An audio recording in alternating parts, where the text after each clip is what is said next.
Hey everyone, welcome back to my channel. I am going to do a plan with me today that's a little different than my normal plan with me's.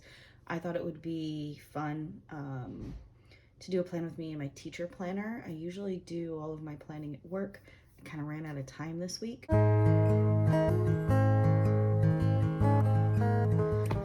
I use the folio for when I take my planner back and home from school. Current cover on my planner is one of the Star Wars covers. So there are a few things in here that I can't turn to for privacy reasons. But we'll see what we can get through here. So in the front, I have my name in my planner. Then the next page I have, yeah, we can go ahead and do this.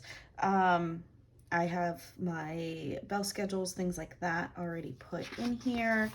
And next page is passwords. We're not going to do that. Then we have the year at a glance. I do this at the beginning of the year, but I don't change it. So a lot of things have kind of changed this year, but this is how it started at the beginning of the year. In my year plan, this is where I add the SMART goals that I have been working on with my students as the year progresses. And so I add the different goals for each of the months. So goal 5, this goal 5 actually turned into goal 6. We ended up splitting it and we finished goal 5 and we're doing goal 6. So I'm not going to rewrite it. It's also goal 6. I mean, we're almost to the end of the year. All right. So the next page, I made a tracker for like when COVID letters were sent out and things like that. I wanted to know for my own sanity when things were sent out, but you know, we've been really fortunate and things have been going really well in our area. My classroom map has definitely come in handy because I have moved the sticky notes around and it helps me visualize as I'm thinking about new placements for tables in the room. Here I just had some extra sticky notes for grouping some things. I can't show you the monthly view right now in my planner because there's some personal identifiable information for some of my students on it for meetings and such. But I'm going to insert a photo right here to show you what the month of April looks like.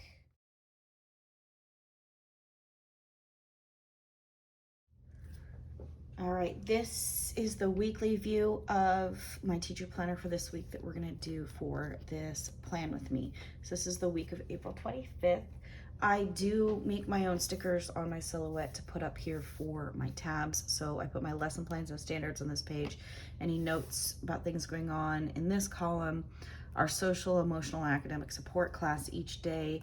Notes will go in there for what we're doing that day, and then I do list my meetings. From the picture you just saw previously for my April spread, I do use my monthly spreads to keep track of all of my meetings as forward planning. So each week I will transfer whatever is on the monthly over to the weekly so that I can see this, and then my weekly to-do list of things that need to get done. So starting off with the lesson plans, I create my lesson plans in a Word document that a template that I made to fit the sizes that I wanted to go into my plans. So it prints out landscape. I folded this back because there's some information about testing coming up that I can't show you there. Okay, so let's go ahead and get started with this. I'm gonna cut off this portion here that I need to keep aside and add it later. I really do want to share more of what I do for my planning as a teacher, but I have to be very careful because of confidentiality for the students, for the school, things like that. And a lot of things that go in my planner are notes to myself and things that I know I need to follow through with. It really is like my brain at school. So I do keep another copy of this. See on the back, it's just the goals that we talked about before.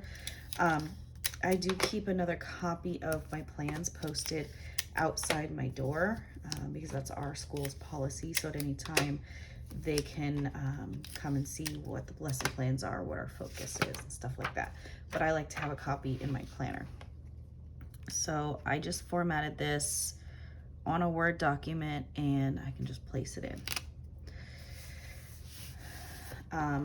The favorite part for me of the Word document is that for my standards, I used the, what is the function called? Controlled information? No, it's not controlled information. I can't remember the function. I'll put it down in the description box below on what it is in Word that we use. But basically it gives me a drop down menu of all of my standards. So I'm not typing them in there all the time. I am making sure that I'm putting the right standard in, but it's already there for me. I can just pull from the list, and there we go. So just cutting the rest of this. Now, when doing this set of lesson plans, before I printed, I forgot to make my standards a little bit smaller. It's not this one.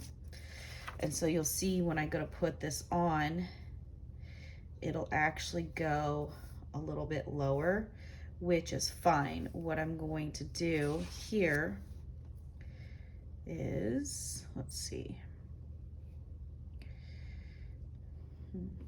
Since it's the same standard for Friday,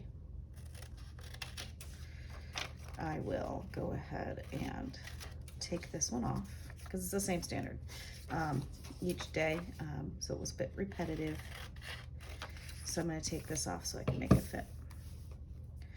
Voila, makes it fit. So it's not one of the more organized spreads in my teacher planner, but this week coming up is testing week, and things are kind of a hot mess when it comes to the schedule, and it's not a normal schedule for us. I'm only going to see certain classes on certain days, and I can't do too much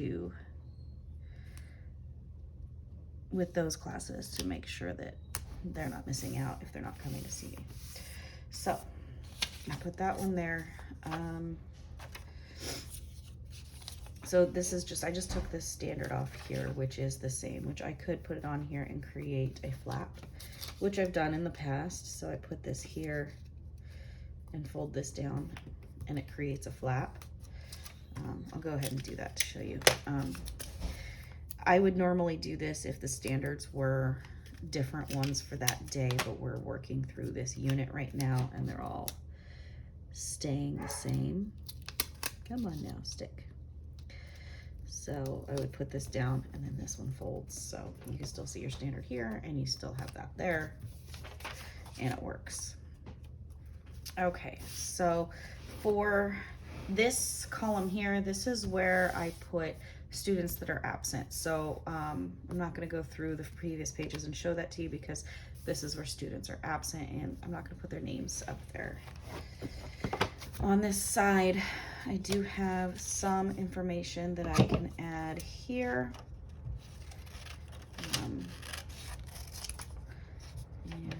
let's see. All right, so notes here. There, we recently gave our students lockers. They haven't had lockers in a while. So I have the schedule here. All right, what else? All right, so I have added pretty much everything that I can add in on camera. Sometimes I will change things up and add some more stickers or whatever, but really my teacher spreads will start like this at the beginning of the week, and by the end of the week, every piece of white space is covered in notes or things, updates. So that's just, I don't really have much more room for stickers. Sometimes I'll take like a blue pen and do the highlighter and go between this, but